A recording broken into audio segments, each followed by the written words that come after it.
Hi, everyone. I'm Ryan from Awoke2Crypto. This is Harmony Spotlight, where we interview Harmony community members. Tonight, we're joined for our very first one with JCR. Say hi, JCR. Thanks for joining us. Hi, how's it going, everybody? Thanks for having me, Ryan. Yeah, appreciate it. Thanks for making the first one. So it's kind of fitting considering you were actually, you helped us get our validator up and running. You were one of the first people we reached out in the Harmony community. So it seemed like it seemed appropriate for us to have you have you kick off this series. So we do greatly appreciate you joining us. So on here, what we want to do is just use this opportunity to kind of get to know people. You know, we get to know you guys through Twitter. We all get to know each other through Twitter and through Telegram and things like that, through just like avatars and just tweets and stuff like that. But there's a lot to be lacking through that. So I want to use this opportunity maybe to get to let everybody else get to know you and a little more personal touch, I guess. So I guess I'll start off as who are you? So I'm Jim. I run the JCR Validator node. Originally, JCR stood for Jimmo's Custom Race Fab. So as a hobby, I do metal fabrication, TIG welding, 3D printing. I build my own 3D printers. I build custom turbo kits for late model sports cars like Corvettes and Camaros. Got a lot of different hobbies. I'm a hobby machinist. I do a lot of dabble in CAD work. So a lot of different things. That's kind of my background. A little bit of coding of firmware for 3D printers with things like the Duet Wi-Fi 2, and it's a 32-bit ARM operating system. And some Marlin coding for the old 8-bit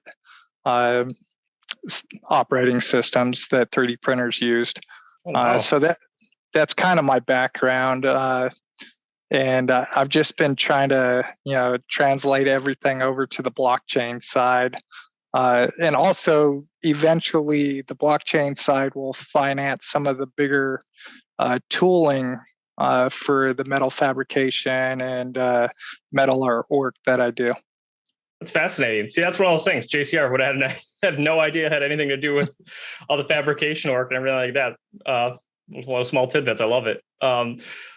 Very cool. So one of the things I always wanted that interests me too is what brought you to crypto, right? Like how do people get there? We all have these different stories.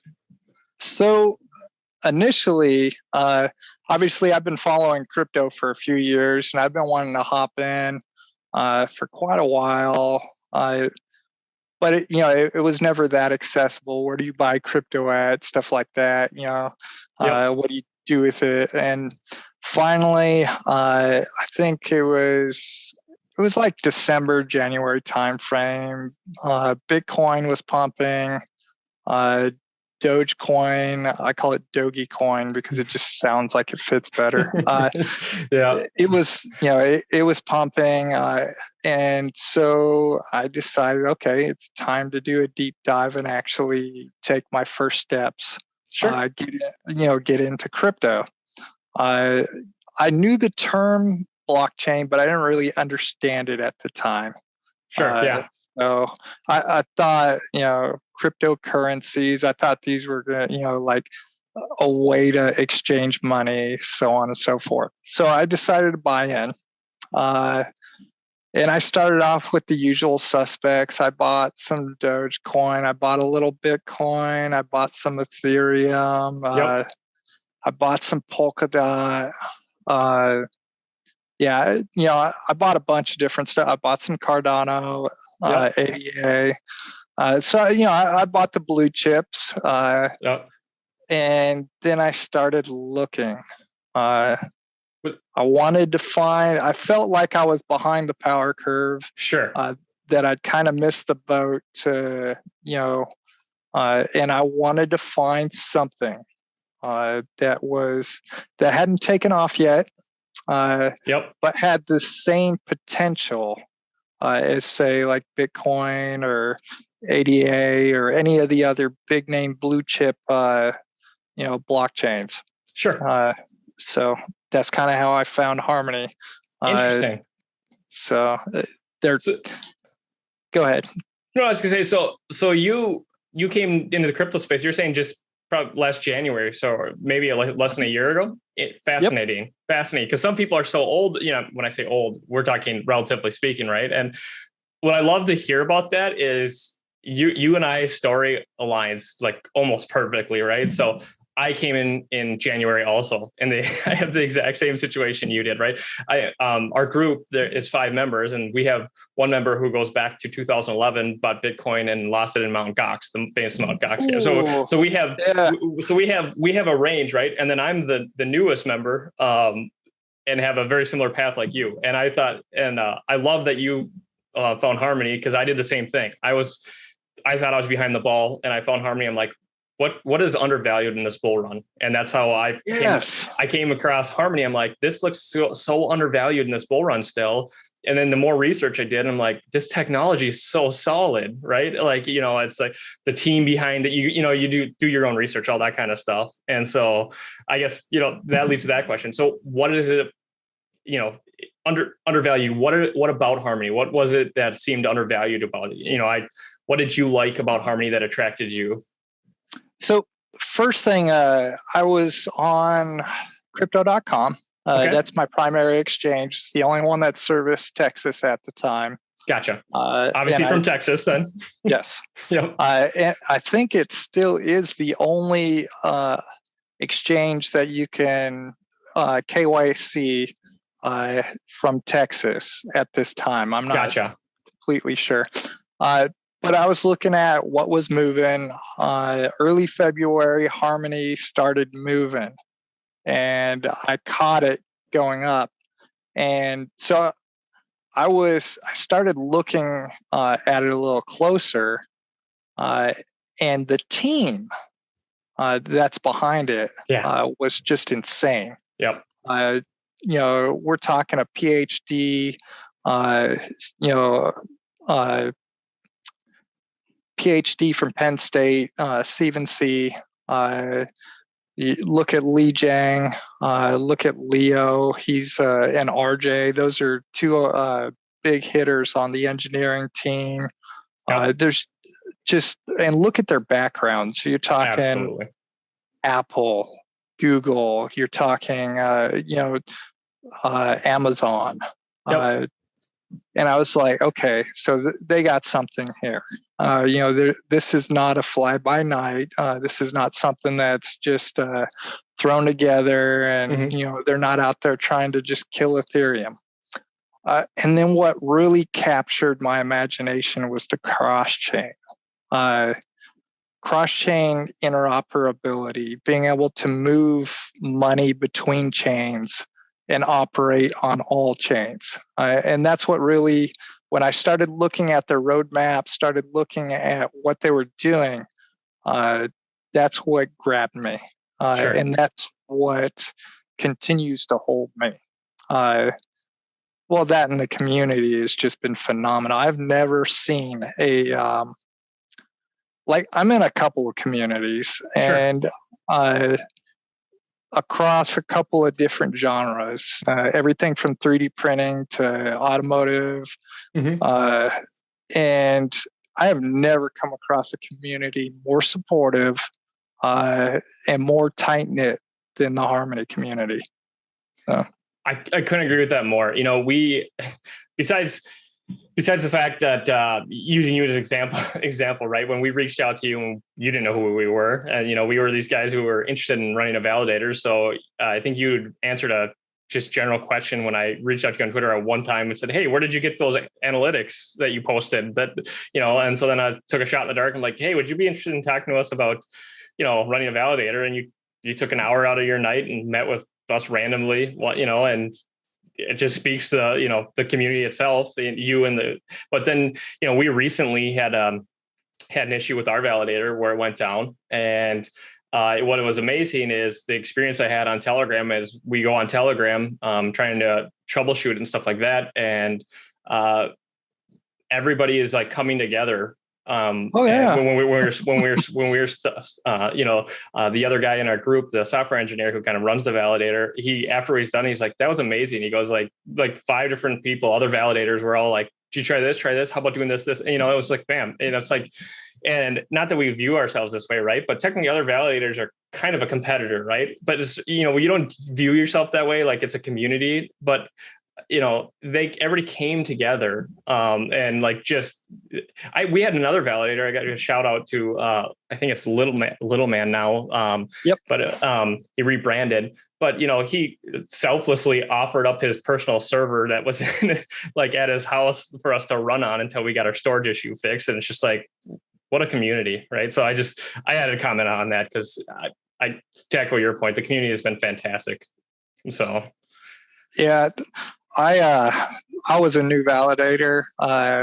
My second or third epoch, epic, whatever you call it. I don't know, yeah. That I was elected, and it turns out I had botched the BLS key passphrase file. Okay. And I rebooted after doing a Linux update, and I was locked out, and it kept trying to reconnect and kept booting me out. And we're talking, for me, like there was 4 or 5 million one on the node, and I was nervous already, and I had made a mistake, and I thought I was going to lose, I was sacrificing people's money or something. And I was super nervous. And I hopped in the Telegram chat, the staking Pangea chat that I now moderate. There must have been like 6 or 8 of the old school validators that came before me, like Rock the Blockchain hopped in. I think Kratos did, maybe even Michael Otis, who runs the FuzzFi. There were several that just immediately started helping me out. And I can't tell you how freaked out I was at the time, like shaking nervous, like I really messed it up, thinking, very, I was staying calm, but inside I was a mess. And they came out in force to help me out. And that kind of set the precedence for me. Sure. From that point forward,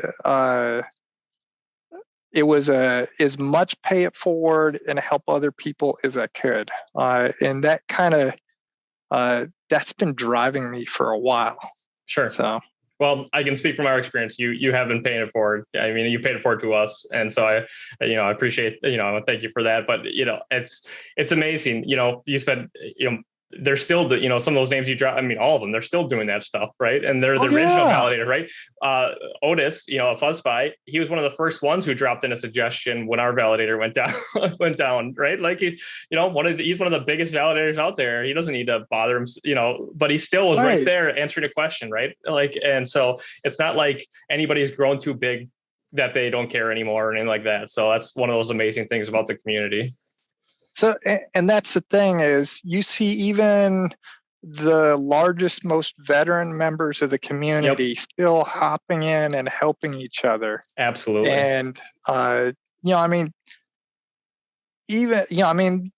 there's a couple of little tips here and there within the community, but for the most part, everybody's looking out for each other. And you can't, I don't know where else you can find that, where somebody who, should be your direct competitor, hops in to say, hey, have you tried this? Here, let me help you out. And it's like, everybody's working together to secure the network. And that is probably what's going to keep me with Harmony over the next decade, if not longer. Yeah. So.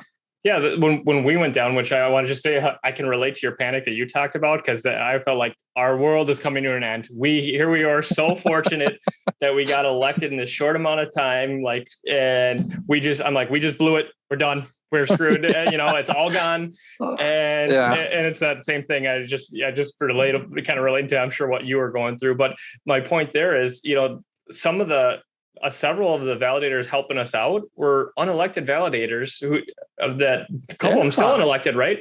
Who, if we're talking about competition, it serves them better. Little Man and Golden Koi, Yep. and who I think selected now, but several of them, those two of them were nonstop, relentlessly helping us. And it's like, if you looked at it from a competitive standpoint, it would have been better for them to just let us go, right? But that's not what this community is. So it was wonderful experience from us. And to your point, we want to keep paying it forward, and in the same kind of way. So it's the community is unlike any other. Absolutely. Yeah, you come for the technology, the 2-second transactions, the cross chain, all the other goodness that's on Harmony. But the community is what keeps you. I have never seen a community like bring in people and hold them, and it's the interpersonal connections. It really is. And I'll be happy to do whatever it takes to continue to assist this community. Absolutely. No, that's cool. Well, we've been talking about validators a lot, and since I know you're extremely knowledgeable on it, you were just recently, I think you might still be on it until the election's over, member of the council, DAO Council. I thought I would tap into your brain here too.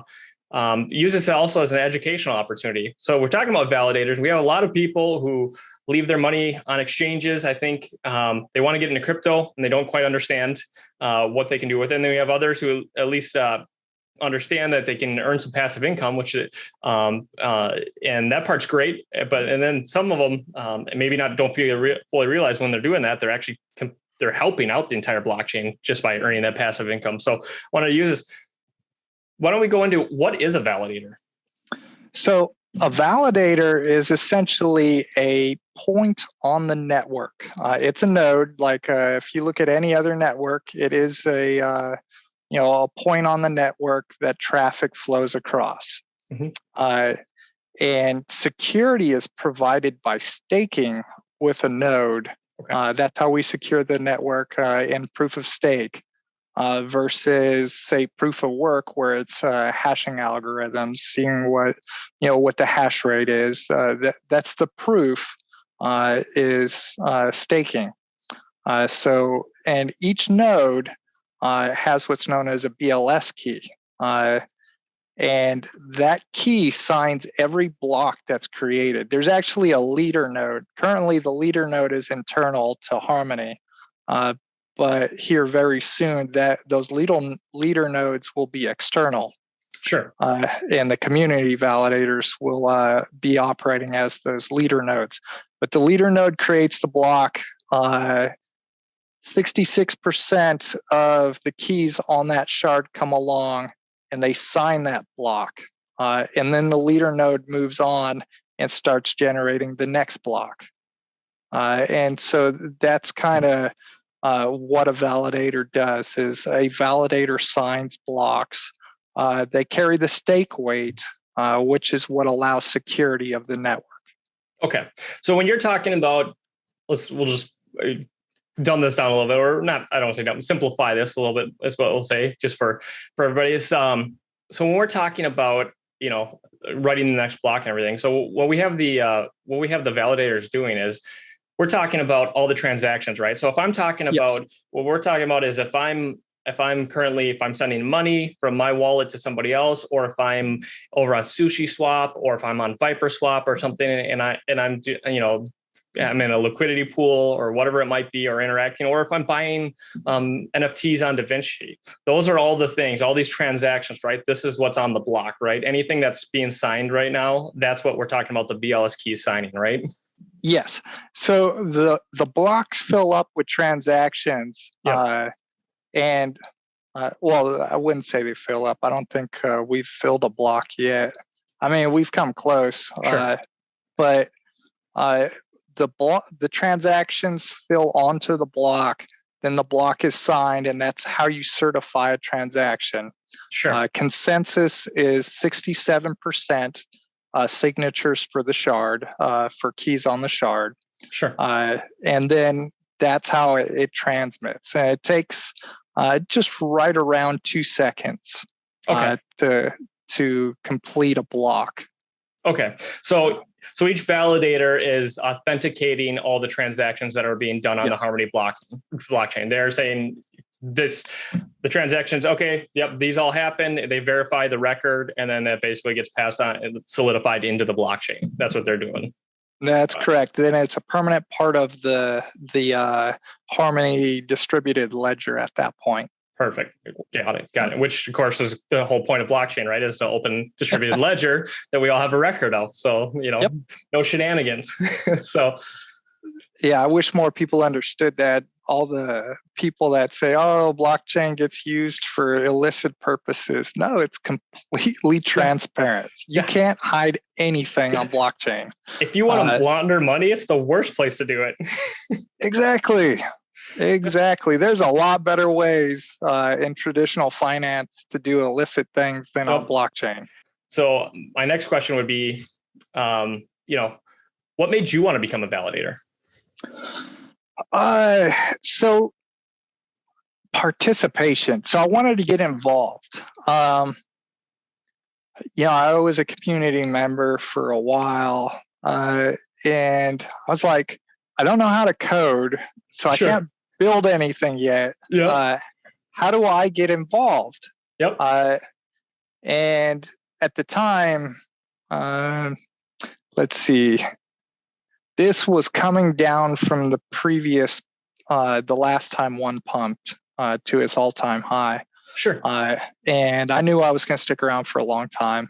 And I kept hearing, hey, if you have 10,001, you've got to vote. I was like, really? What does that mean?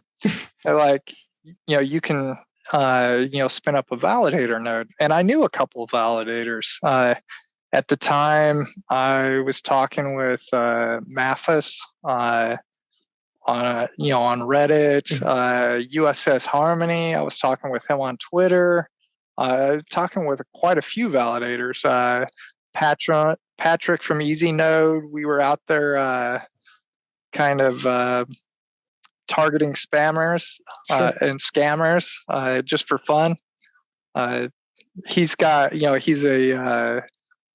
a kind of an IT or computer science background, a lot more than I do, but I'm a Sec Plus guy. So I have a somewhat of a systems administrator security background for something that I do at work. So not extensively, and I'm no expert in that area, but I can spot a scammer and have a little fun with them. Fair enough. Yeah, you gotta troll. You gotta troll the trollers, right? Yes. So needless to say, I knew some validators, and I decided, Michael Wennison, he's another one, the Mars validator. So I knew some validators, and I wanted to, participate. And so I decided to start a validator. I had no clue what it was going to take at the time. I started reading all the Harmony documentation. And honestly, I didn't think I was going to get elected. That was a huge, I put in the work. But,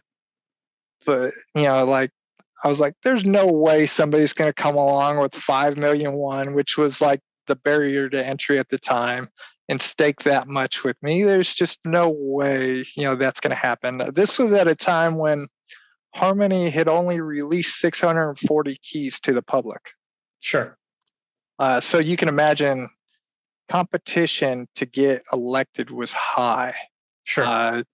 And I honestly didn't think I was going to make it, but I did. And here we are 6 months later. So no, that's fantastic. So I want to back up to and actually touch on a couple of things you brought up. So what is the difference? What is, you spin up, for anybody out there, whether someone takes time to spin, as we call it, spin up a validator, create a validator.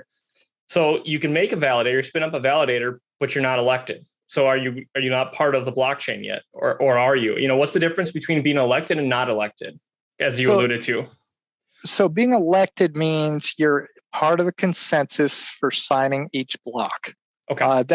That's what being elected means, which in turn you earn rewards for your delegators and yourself. Gotcha. For however much your commission rate is, plus whatever your self-delegation is.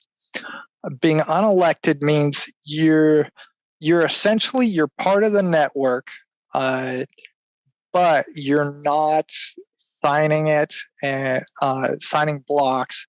So you're not taking part in what's known as consensus. You're there with us.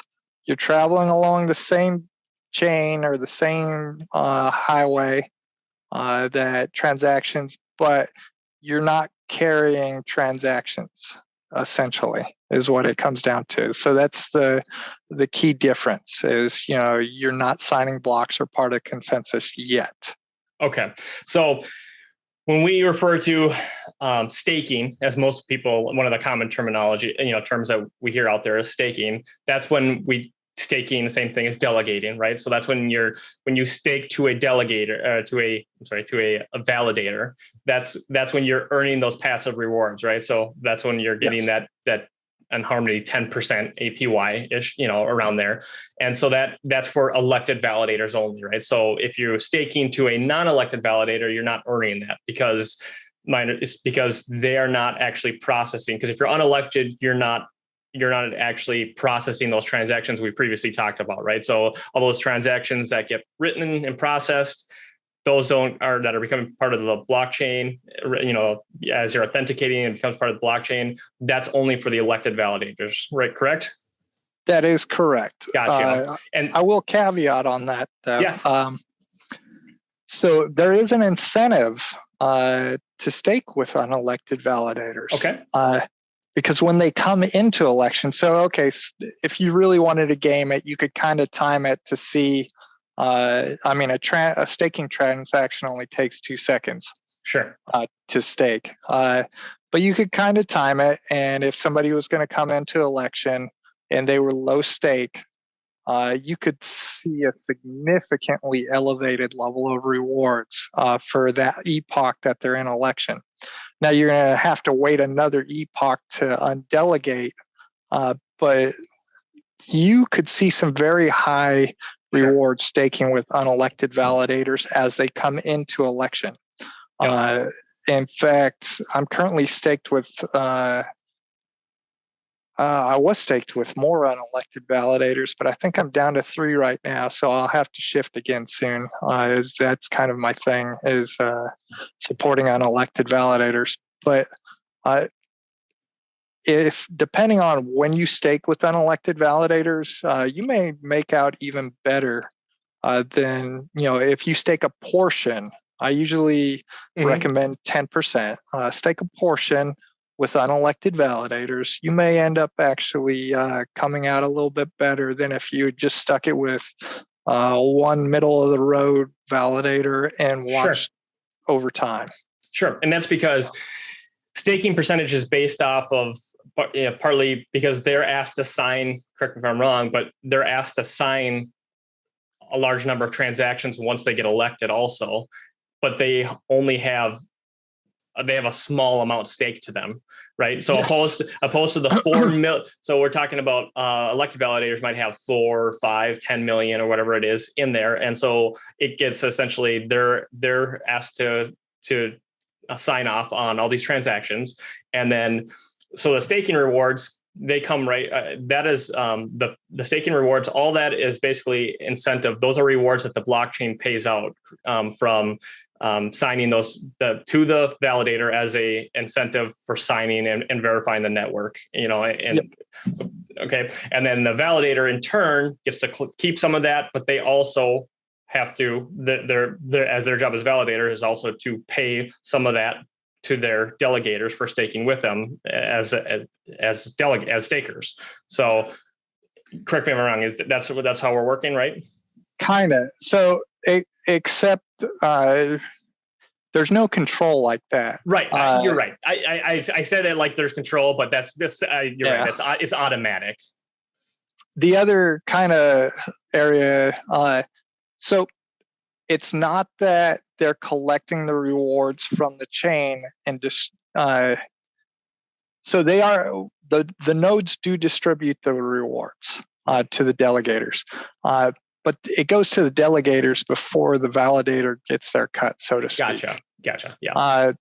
And essentially, the way the rewards work is, say I have 5 million staked on my node. Yep. And the APY for that particular epoch is 10%. So that means over the course of a year, that would be 500,000 go to the delegators out of 5 million. Sure. And then you're going to take, as a validator, say you have a 5% commission rate. So you're going to take only 5% of that. So that's right off the top of my head. You're going to end up with 25,000 over the course of a year for that stake. And your delegators are going to get 475,000 over the course of a year. Sure. Makes sense. So that makes sense. And so why is it that, let's clarify that too, because we were talking about it. So we're talking about with the unelected validators, why it's so the APY. Now it's not sustained APY, but just for that epoch, it's so high. It's because there's so little staked with them, right? Though, but it's because there's so little staked with them, but the validator had still processed a lot of transactions. So they essentially get a big chunk, a big bag, if you will, of one, and they just distribute that based off of the amount that's in there for that epoch. So essentially, their block rewards are going to be higher. The mechanics work out so that the further you are below the lower bound, which is, I'm going to throw some more math at you. Sure. It is 0.65 of the effective median state. Gotcha. So that is where the lower bound starts. And if the lower you go, the higher the block rewards percentage is going to be, or your effective reward rate is going to be. Now, if you come into an election with like 200,000 which is a really small amount to come into elected, you're still getting the full block rewards for signing because you still have to sign the same amount of blocks per key. So that's the key. Yeah. So, but you're getting a massive amount of reward for the smaller amount of stake. Sure. So you get the same amount of reward someone got at 4 million, only you only have to distribute to 200,000, whoever owns that 200,000 tokens, essentially, in your validator. So, makes sense. So the block rewards are just insane. And when you come into election, very low like that. I've seen some obscene numbers with unelected validators coming into election with really low stakes. Now, actually, I won't get into that mechanics in this discussion. That'll take a little bit.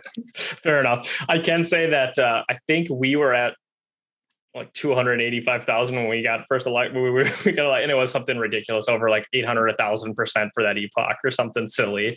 It was just absurd, and it's just, and of course, and then it attracts people because then when they see your returns, like, what's with this validator? So it's a snowball effect then.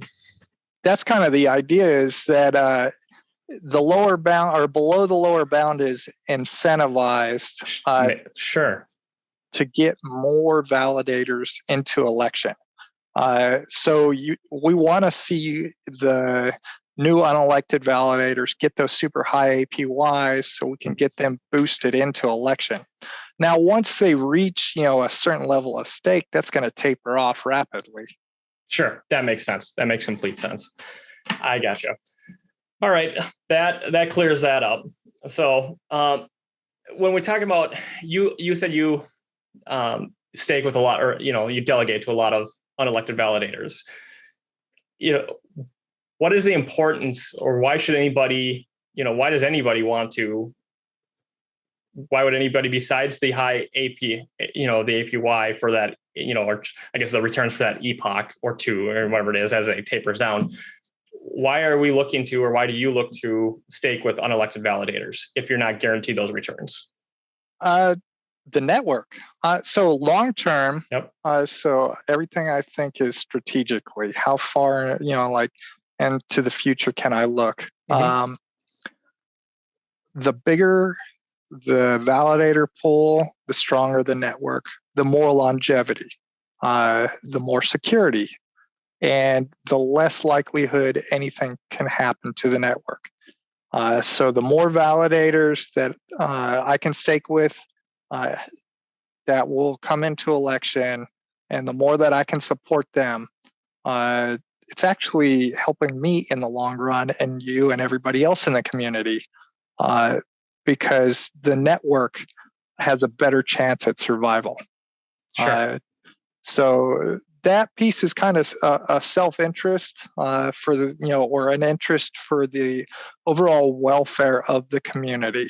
And the more these validators we get into election, the better chance we have of becoming a blue chip blockchain. Sure. And we're well on our way, no doubt in my mind.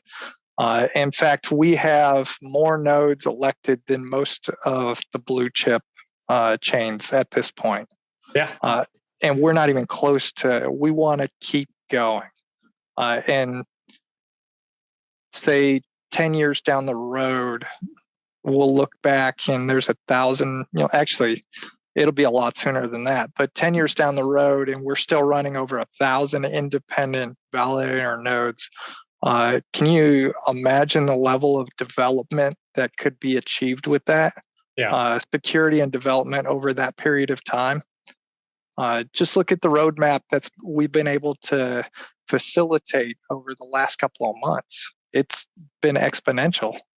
Yeah, absolutely. No. And so what it comes down to is, staking, going with unelected validators, the reason it's decentralization, right? The whole key to any blockchain, Satoshi Nakamoto's original, goal with Bitcoin, even though it was proof of work, was decentralization, and proof of stake now is the newest iteration of that. And so getting more validators on the blockchain just creates a greater decentralization of that blockchain. So, and that's what we're doing with Harmony, which was now just recently bumped up to 900 slots, which, has the potential then for up to 900 validators. A long ways away from that, but it has the potential one day to be there. So like you said, eventually, and it's, correct me if I'm wrong, it's open to 1,000 eventually. So it can go up to 1,000 with the current 4 shards. Okay, but they can add as they. The way that they built that is they can just add shards as they need to, just basically as like Lego building blocks, is what I read. Is that they can just keep tacking them on. And that'll be 250 keys per shard. Gotcha. So the potential is there to have a lot of nodes on the network. Interesting. One thing I wanted to circle back to actually was, so we understand selfishly why people want to stake, because you earn money, right? Yeah. And stuff like you earn money. APY, passive income. Who doesn't want passive income, right? We understand what the validator does, the importance of validator, decentralization. It secures the network. It signs off, authenticates the transactions, all that other stuff. How does actually staking help do that? Do you see what I'm saying? So like, why does, what is it about putting my personal one, your personal one into a validator? What is it about that? That's the one thing I get asked that question, right? So that's one thing I like to clarify. You want to clarify is how is it that putting that one in there? I know why couldn't you just have validators just sign off without having any one stake to them? How does it's putting that one in there, complete the puzzle? So that's kind of I am not, that's a Stephen C. question. Oh, okay, fair enough. So I couldn't tell you exactly. My understanding is by putting the one on the node, we're providing the liquidity for the transaction essentially. Okay. To pass along on the network. And that's probably a bad understanding or explanation. But the more staked that we can get onto the network, the more nodes we can have on the network as well, potentially.